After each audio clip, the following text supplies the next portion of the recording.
We begin Odyssey House Journals with Nicole's favorite quiz show.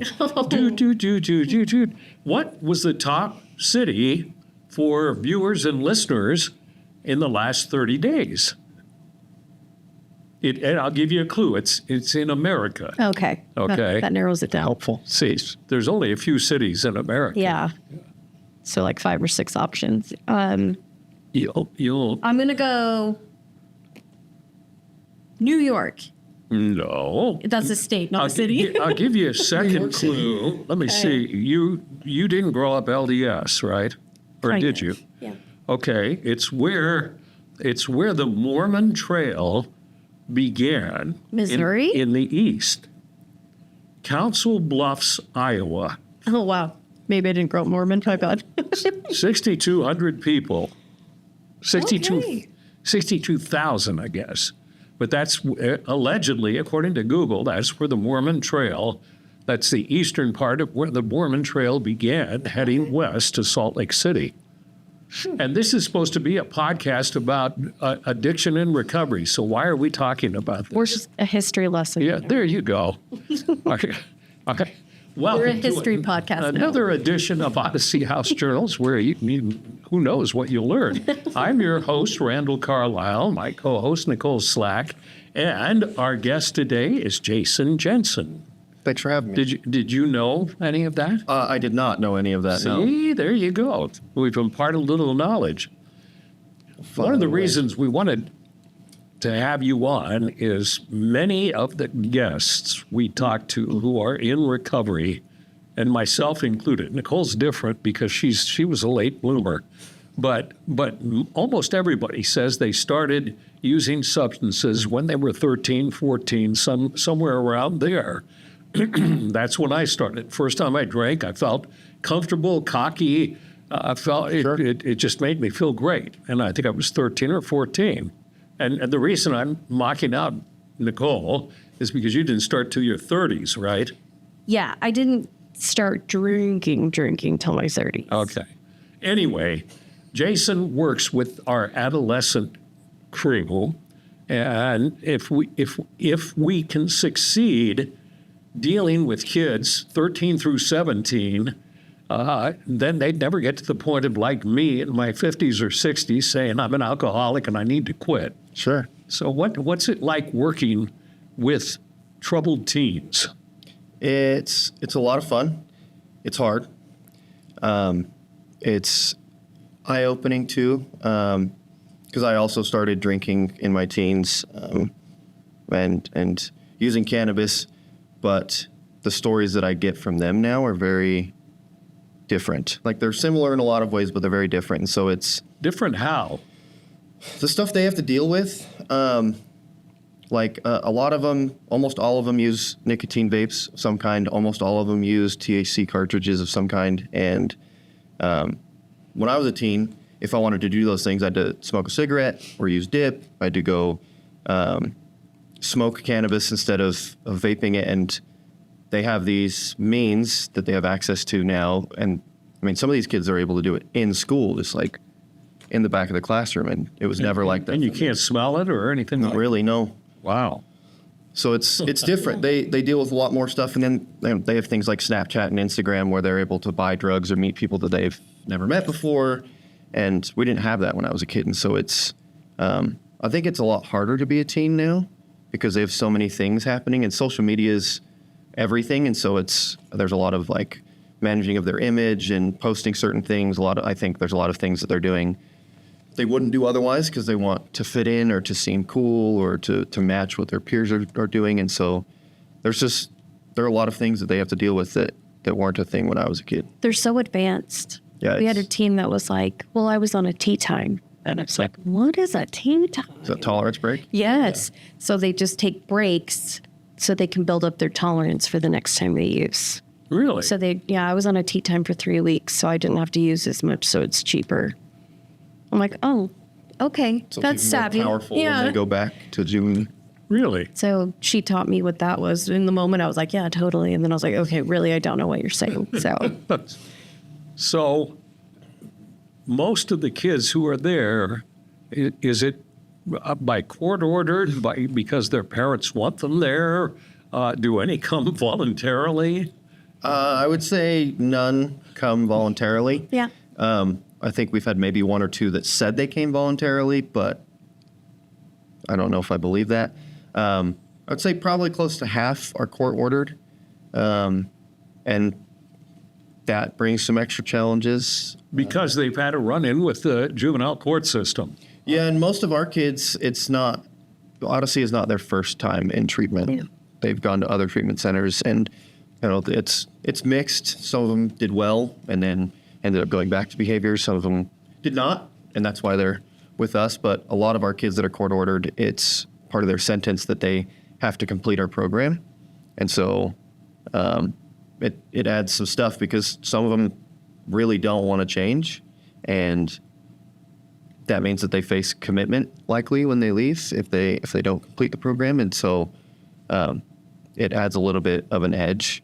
Some kids do embrace it. Some kids do better, and they realize, okay, I don't want to spend 2 or 3 years in commitment, so I'm going to do something different. But When you say commitment, you mean juvenile? Yeah, juvenile detention. Yeah. Okay. Yeah. So it's That's the carrot and the stick deal. And I mean, Yeah. if you screw up in Odyssey's adolescent program, you're going to this. Yeah, and we try not to frame it like that because the stick is actually, it's not a very good motivator, but sometimes that's what it is. Like we have to do a case conference and we meet with their PO and we meet with their family and, hey, like, what are we doing? We need to do something different because what we're doing isn't working. And some kids embrace that and really they put an effort in because it, kind of like enlightens them to the realities. But a lot of them, unfortunately, they don't care. They say they don't care. They're willing to do some stuff. I mean, we've had kids say, well, I'm going to go to commitment. I'll just get into a fight, or I'll run, and then I'll go do whatever in Salt Lake until I get picked up, and then I'll deal with stuff then. Wow. It's you've got one of the hardest jobs out of all of our programs. And we should tell folks that our adolescent residential facility, it is a very nice place. I mean, it's not like a jail or anything like that. We have classrooms where they actually go to school and hopefully get back up to whatever grade level they should have been at for their age. You have males and females in separate areas of the building. The rooms are as nice as my college dorm room was. Sure. So it's and the food's pretty damn good. So it's not like they do have a court outside, a basketball court, or where you can have activities, and you take them out on, like, for example, where We've taken them to jazz games, to hockey games. We've taken them to the museum. They really like the Clark Planetarium. We've taken them to the zoo or the aquarium. We try and involve them in things in the community so that they can have a way to connect with the community in a healthy way and not have to use drugs. But then also, I mean, they're kids. They get bored and they want to do stuff. And so we try and help them with those outings. And it's a privilege. So not every kid gets to go to all those outings, but we try and make them accessible. For Christmas, we have some people coming in that are doing donations. They're gonna make them lunch and have a little program thing for them. So we try and give them some opportunities for like culture and experiences and make it more than just I go there for treatment in school, because that sounds horrible. We bring in kiddos from other states. So we brought in one from Nevada last year, and she was like, "Are they going to let me touch snow?" touch snow. Yeah.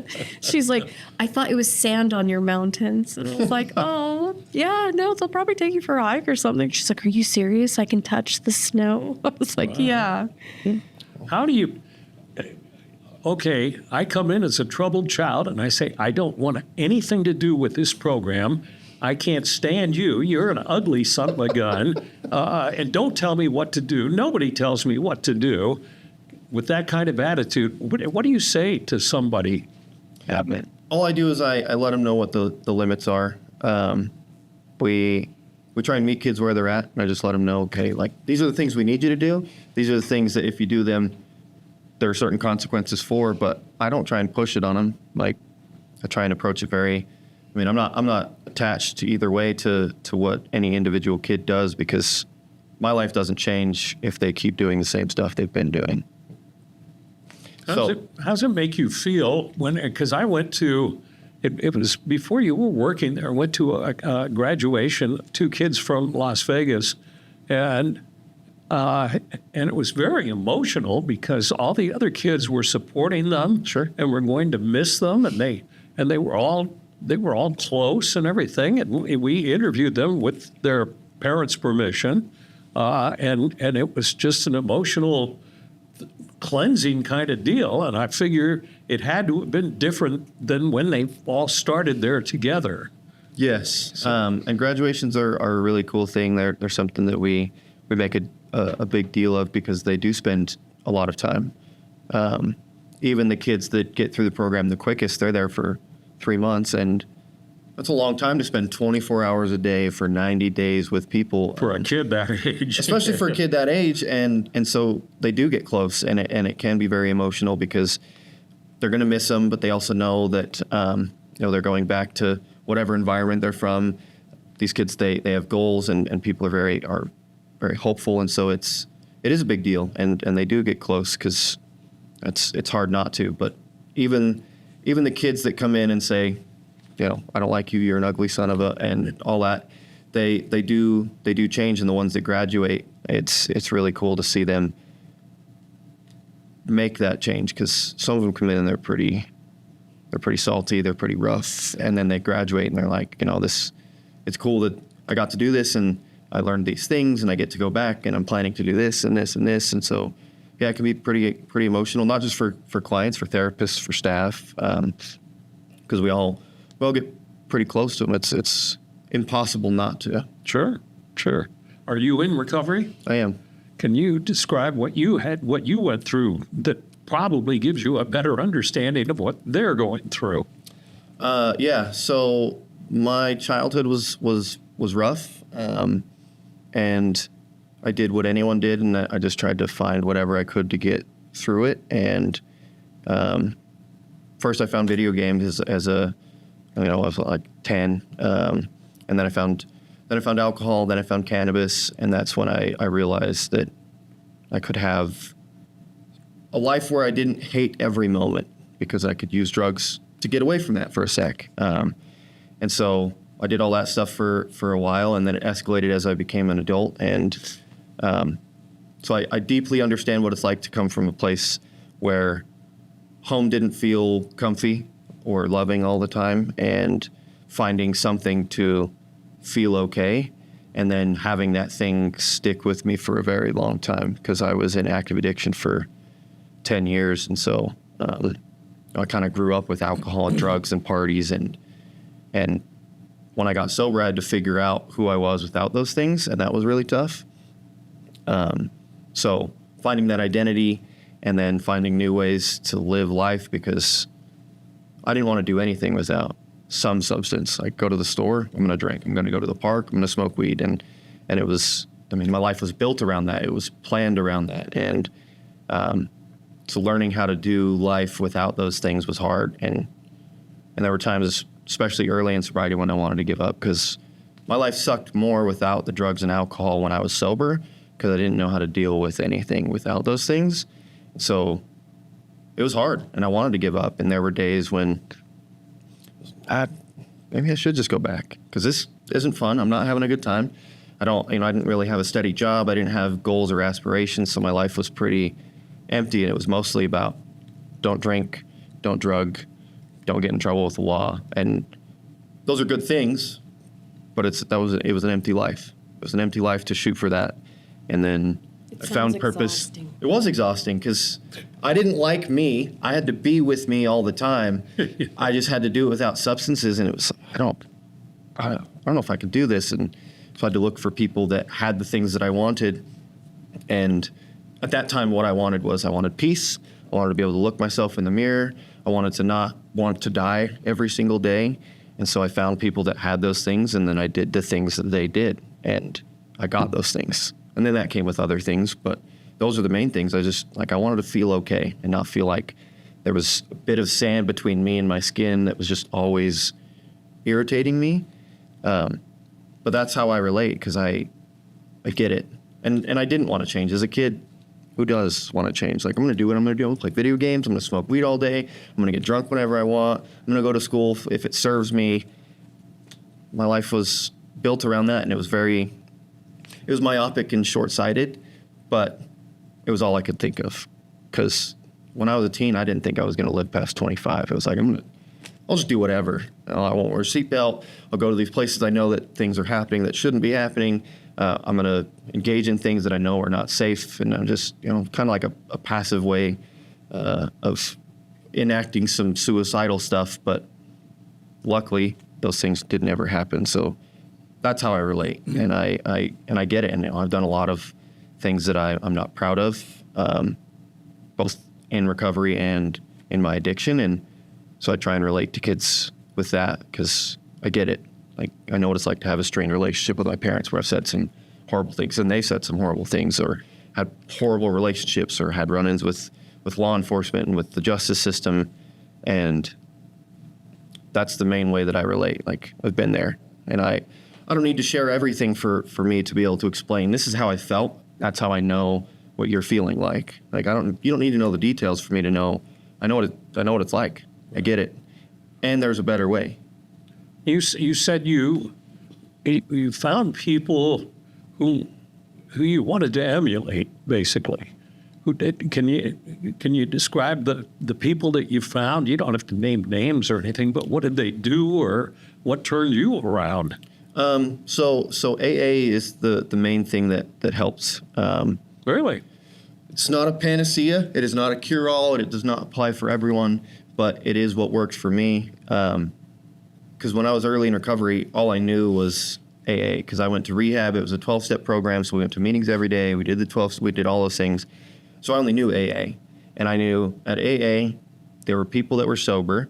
There were people that had lives that they didn't want to escape all the time. There were people that had things that I wanted, which is peace, and being able to look myself in the face and not wanting to die. And so that's what I did. I went to AA, and I found those people, and I had to be uncomfortable and do things I didn't want to do, like ask a grown man to be my sponsor and to walk me through the steps, to show up to service commitments and be present and do things. And then my wife jokes, but she says that me working at Odyssey was also part of my treatment, because being a staff in that environment, it's hard not to grow and not to take those things on, like the encounter system or holding people accountable or doing those things. And so AA started my recovery. Working at Odyssey helped solidify it. And then I found other things to connect with people, like sober softball. I really love softball.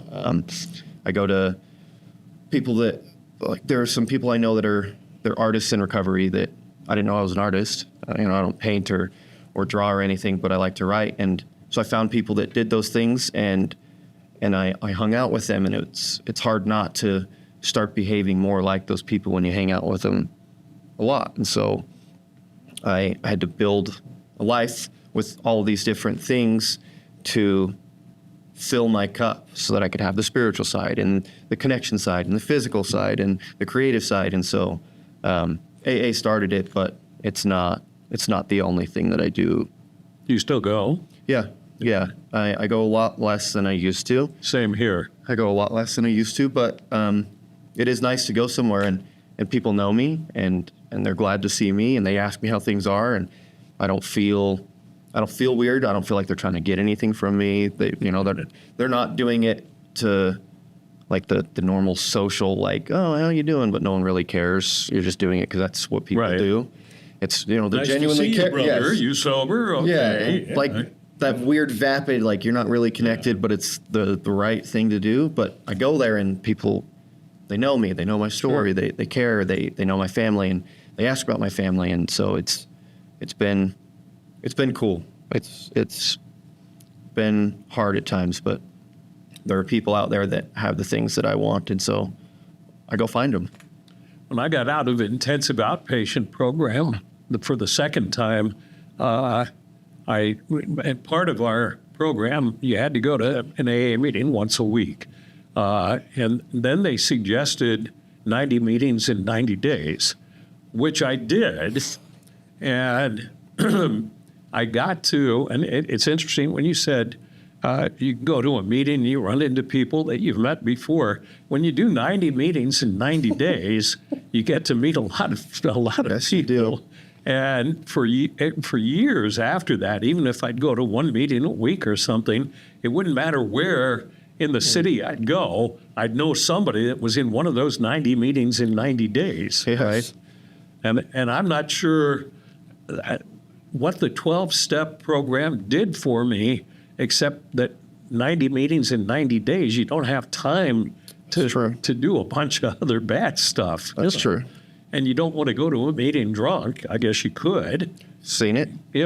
I have too, But I guess I was too embarrassed to show up and say, I relapsed, But It's a hard thing to say. yeah, it is. And the interesting thing that really opened my eyes is I've got 14 years now, but the thing that opened my eyes is 1 week, because they had, for those of you who don't know, you probably do because you've seen it on TV or movies, but they hand out chips for longevity for your sobriety birthdays. And you could see 1 week somebody getting, say, a 20-year chip. And one of the first things they say, is there anybody here in their first, 24 hours of... So some of them do the first 24 hours, and then almost all of them do the first 29 days. Yeah. So it's the guy who accepted a 20-year chip, the next week when they say anybody here in their first 24 hours, the same guy who took the 20-year chip got up and got a chip, which obviously meant he relapsed, and felt very sheepish about, but it said to me that addiction, it's a lifelong disease. Yes. And it doesn't matter how many years you have, you're one drink or one drug away from doing the same thing again. Yeah, and unfortunately, we see that a lot. AA talks about resting on your laurels, but the idea of I did all this work, so I don't have to do work anymore. Yeah. And I've seen some of that complacency become problematic for people because 20 years, yeah, obviously you were doing something right for 20 years. And if you're not managing that thing, you could still end up doing that. And it's lucky that he got back to a meeting, because a lot of people that go out like that exactly don't come back because of whatever. I think a large part of it is embarrassment of I had 20 years. People looked up to me. People saw whatever. Now I have to go and say I relapsed. And I think that embarrassment and shame kills a lot of people, unfortunately. But it's a great teaching moment. For sure. For everybody else who's in that meeting. It's like, oh my God, the guy had 20 years and he relapsed. Why? And to hear them, if they do choose to speak, it is very illuminating. Oh, sure. So when you, how long have you had? I've got 6.5 years. Way to go. Thank you. Way to go. Yeah. I have a weird question. Say. What is the biggest difference working at an adult house and then the adolescent house?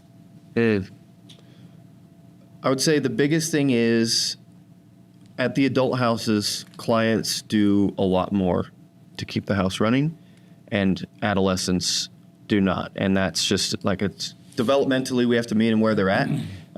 We can't give them keys to the facility because they will use that to leave. So I would say that's the biggest difference. And then as far as treatment, it's a little more difficult to connect the planning and logical part of a teen than it is an adult, even though some of those adults started using when they were teens. So emotionally, they're still a teenager. A lot of them, they do recognize long-term consequences and consequential thinking. And a lot of our teens don't really get to that point. Yeah, they don't really have that. And so I would say that's probably the biggest thing, is teaching them when you do stuff, things happen. And sometimes that's good, and sometimes that's not good. If I go to work every day, I get a paycheck.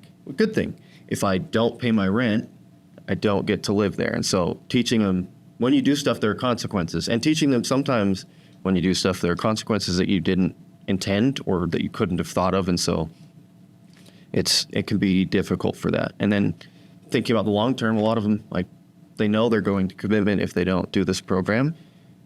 And for them, I'd rather spend 3 years in commitment than 3 months here. So you can't really reason with that because No, you can't. Reasoning in teenage years is it's not logical. Yeah. And it's like I quit drinking when I was in my late 50s, early 60s. Okay, that's a long time. And I'm looking at death now from old age. And when you're a teenager, it's like, I got the rest of my life, or I don't care about the rest of my life. So who cares? Yes. You know. Yeah, and it's tough to get past that. Kids are wild. They are.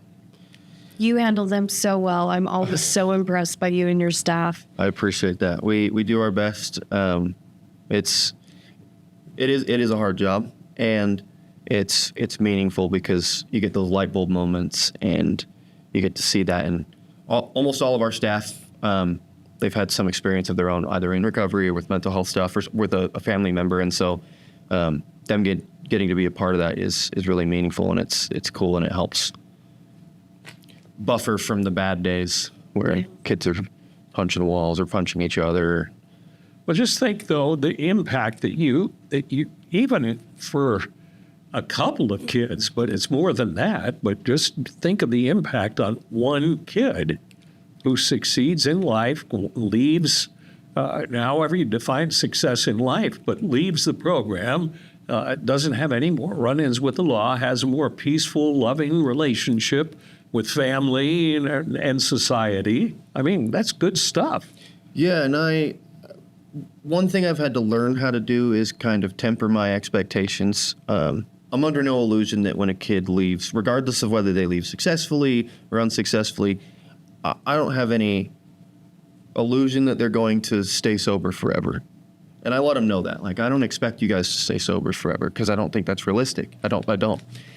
What I do expect is I expect you guys to have a better understanding of how to be accountable, how to be honest, how to hold other people accountable, how to advocate for yourself. Because those are the things that when I learned how to do those things, I was much less likely to use because I was able to speak more honestly. I was able to hold myself accountable. I was able to hold other people accountable. And so I tell the kids, like, I don't believe any of them are going to. I'm not like, Randall, I know for sure you're going to leave and you're going to relapse. Right. But I don't have that belief because I don't think it's realistic. I mean, I think there's far too many pressures, and they go back to the same place that they were at. They got them there, and a lot of them, they do.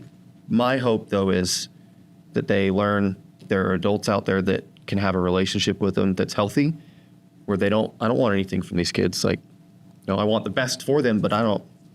Like, you don't clean your room. There are consequences for that. You get an assignment or whatever, but like I don't need anything from you. I'm not trying to get anything. And so teaching them that there are people out there they can have healthy relationships with, and then teaching them those skills. Like, can you have a life that's more peaceful because you're being honest with people, or you're not saying that thing because I shouldn't say that. That's really mean. I shouldn't say that to my mom. I shouldn't. And then hopefully they have fewer run-ins with the law, or they're less likely to engage in gang behavior or whatever it is. And so that's my main thing. But I'm acutely aware that most of these kids, there's a very real possibility that they're going to relapse. So my hope is not that they stay sober forever. I mean, that would be cool, great. Yeah. It's like work myself out of a job, that'd be awesome. Unfortunately, I don't think that's going to be the case anytime soon. But I also, my hope is that knowing that they don't feel as much shame if they do relapse. Because I know what it's like to relapse, and it's horrible to be. I never had 20 years in relapse, but I know what it's like to go to treatment. I'm doing all these things, and then I relapse, and I didn't say anything for a while. And it's like, okay, it's getting to the point where I either relapse again, or I end up ending my life because I can't handle this thing, or I tell the truth. And I'm grateful I told the truth, but I had to do stuff differently to be able to get to a place where I could tell the truth. And so We're out of time. So thank you for what you do, and thank you for sharing. I appreciate it. Thank you guys for your time. Good to see you. Thank See you you too. for watching or listening to another edition of Odyssey House Journals.